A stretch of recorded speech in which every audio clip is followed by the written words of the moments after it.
Helmet रखा तो था घर पर, कम से कम परिवार के साथ चलते समय तो हिफाजत का ध्यान रखना चाहिए। पत्नी क्या सोच रही होगी। रणवीर सिंह ने घर से मोटरसाइकिल बाहर निकाली और अपनी पत्नी को आवाज़ दी, जल्दी चलो। उन्हें पड़ोसी को देखने अस्पताल जाना था।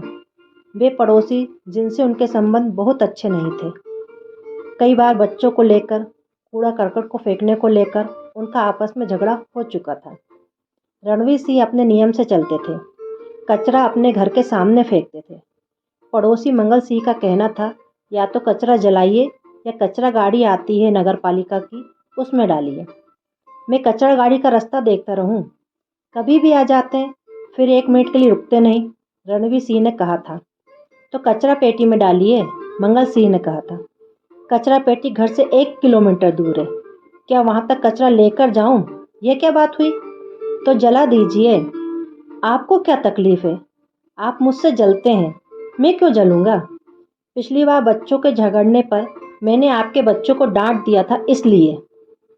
बच्चे हैं, साथ खेलेंगे तो लड़ेंगे भी, वो भी साथ खेलेंगे। आपने मेरे बच्चे को डांटा, मैंने तो कुछ नहीं कहा, लेकिन आपके बच्चे को मैंने डांटा तो आप लड़ने आ गए थे। मेरे बच्चे को डांटने का हक किसी को नहीं है, उसके माँ बाप जिंदा हैं अभी। फिर आपने मेरे बच्चे को क्यों डांटा? उसके भी तो माँ बाप हैं।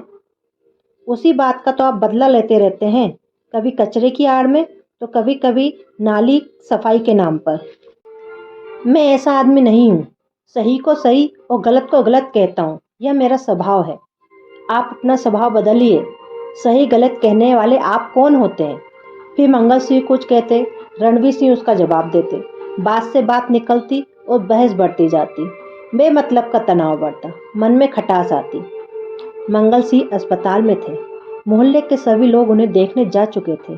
रणवीर सिंह पत्नी ने कहा, दूर दूर के लोग मिलकर आकर चले गए। हमारे तो पड़ोसी हैं, हम कोई दुश्मन तो है नहीं। पड़ोसियों में थोड़ी बहुत तो बहस होती रहती है। इंसानियत और पड़ोसी धर्म के नाते हमें उन्हें देखने चलना चाहिए। रणवीर सिंह को बात ठीक लगी। उन्होंने कहा, आज शाम को ही चलते हैं। रणवीर सिंह ने मोटरसाइकिल स्टार्ट की। पत्नी बाहर आई तो उन्होंने कहा, आप हेलमेट तो लगा लीजिए, अभी पुलिस चेकिंग नहीं चल रही है, तुम बैठो। हेलमेट पुलिस से बचने के लिए नहीं, बल्कि हमारी हिफाजत के लिए ज़रूरी है।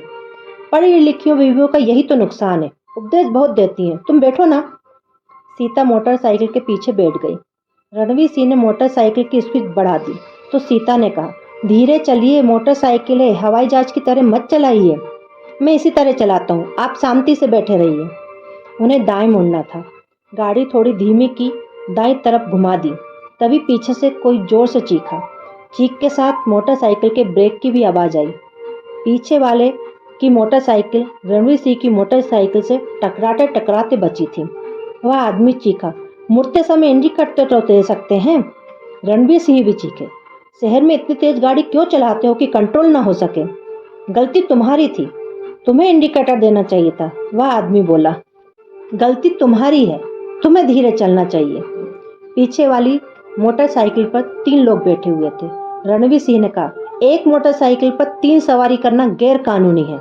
वह आदमी थोड़ा डर गया, उसे अपनी गलती का एहसास हुआ। वह बिना कुछ बोले आगे निकल गया। पत्नी सीता ने कहा, दूसरों की गलती तो आप तुरंत पकड़ लेते हैं, और अपनी गलती का क्या? आप भी तो स्पीड में चला रहे थे। रणवीर सिंह ने कहा, ऐसा करना पड़ता है, सामने वाले की गलती निकालना जरूरी है, नहीं तो वह चढ़ बैठता हमारे ऊपर। रणवीर सिंह ने मोटरसाइकिल की स्पीड फिर बढ़ा दी और आगे चल दिए। सामने चौक पर उन्होंने देखा कि पुलिस की गाड़ी चेकिंग कर रही थी। उन्होंने मोटरसाइकिल धीमी की और वापस मोड़ दी। क्या हुआ? सीता ने पूछा। सामने चेकिंग चल रही है, दूसरे रास्ते से चलना होगा। आपके पास गाड़ी के कागजात तो हैं? हाँ हैं, लेकिन तुम इन पुलिस वालों को नहीं जानती, न जाने किस बात का चालान काट दें। इनका तो काम ही है, गाड़ी अपनी, लाइसेंस भी है, फिर भी हमें चोरों की तरह छिपकर रास्ता बदलकर निकलना पड़ता है। ऐसा है कानून हमारे देश का। कहते हुए रणवीर सिंह ने बाइक मोड़ी और दूसरे रास्ते की ओर घुमा दी। अगर इस रास्ते के किसी चौक पर पुलिस वाले चेकिंग करते मिल गए तो क्या करोगे? कोई तीसरा रास्ता भी है? पत्नी सीता ने पूछा। रणवीर सिंह चुप रहे। उन्हें आगे गाड़ी रोकनी पड़ी।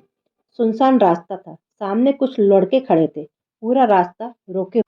पुलिस से बचोगे तो गुंडों में फंसोगे। जो कुछ पास में है सब निकाल कर रख दो, नहीं तो लाश मिलेगी तुम दोनों की। कहते हुए एक मजबूत कटकाठी के मवाली टाइप आदमी ने चाकू निकालकर रणवीर सिंह पर तान दिया। बाकी मवालियों ने रणवीर सिंह की घड़ी, मोबाइल फोन, पर्स और चाकूधारी ने सीता का मंगलसूत्र और हाथ में पहनी सोने की अंगूठी उतार ली। चलो भागो यहाँ से, पुलिस में शिकायत की तो खैर नहीं तुम्हारी, चाकूधारी मवाली ने कहा। सीता गुस्से में चीख पड़ी। चालान से बचने के चक्कर में लाख रुपए का सामान चला गया। शुक्र है जान बच गई और मोटरसाइकिल भी।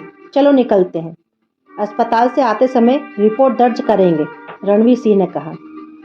किसी तरह वे अस्पताल पहुंचे। रणवीर सिंह अब कोई जोखिम नहीं लेना चाहते थे, सो उन्होंने मोटरसाइकिल अस्पताल के स्टैंड पर खड़ी कर दी। अस्पताल में मंगल सिंह से मिले। हालचाल पूछने पर मंगल सिंह ने बताया कि उन्हें फर्स्ट स्टेज का कैंसर है। फालतू के शौक से खर्चा भी हो और बीमारी भी, अब तो तंबाकू सिगरेट बंद कर दो। रणवीर सिंह ने यहाँ भी अपना ज्ञान बघारा, लेकिन मंगल सिंह ने इसका बुरा नहीं माना। मैं तो शुरुआती स्टेज पर हूँ, 2-4 रुपए का खर्च करके बच भी जाऊंगा शायद। मैंने तो तौबा कर ली, तुम भी बंद कर दो शराब पीना। मैं कौन सी रोज पीता हूँ, रणवीर सिंह ने कहा। जहर तो थोड़ा भी बहुत होता है, मंगल सिंह ने कहा। मंगल सिंह और रणवीर सिंह यहाँ भी बहस करने लगे। पत्नी सीता ने इशारा किया, तब शांत हुए। इसके बाद वे पुलिस चौकी गए, रिपोर्ट लिखाई। हवलदार ने सबसे पहला सवाल पूछा, पत्नी के साथ उस सुनसान रास्ते से गए ही क्यों थे? झूठा सच्चा जवाब दे वे वापस घर लौटे। इस तरह दिन दहाड़े लूटने से उन्हें खुद पर बहुत गुस्सा आ रहा था। इस गुस्से में मोटरसाइकिल की रफ्तार बढ़ती गई।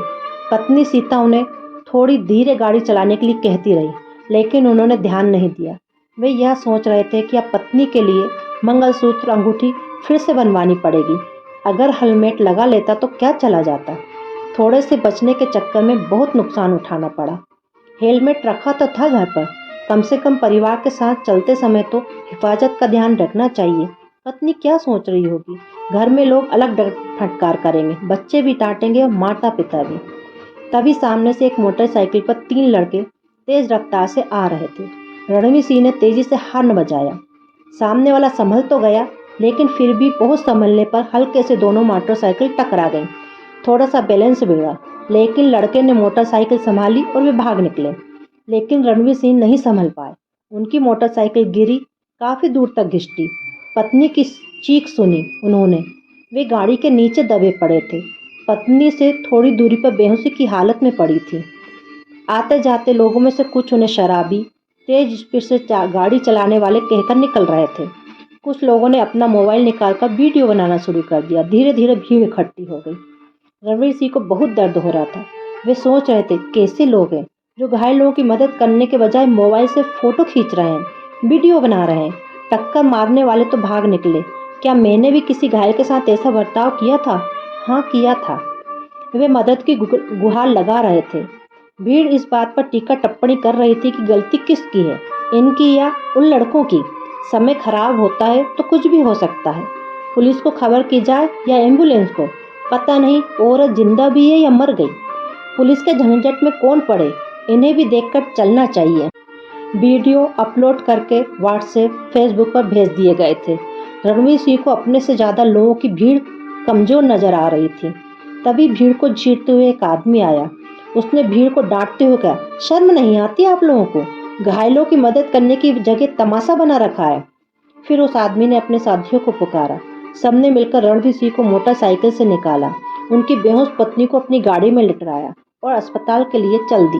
रणवीर सिंह के हाथ पैर में मामूली चोट लगी थी। पत्नी को होश आ चुका था, उनकी कमर में चोट लगी थी। डॉक्टर ने कहा, घबराने की कोई बात नहीं है, सब ठीक है, अच्छा है, सिर में चोट नहीं लगी, वरना बचना मुश्किल था। रणवीर सिंह सोच रहे थे, काश उन्होंने हेलमेट लगाया होता तो ये सारे झंझट नहीं होते।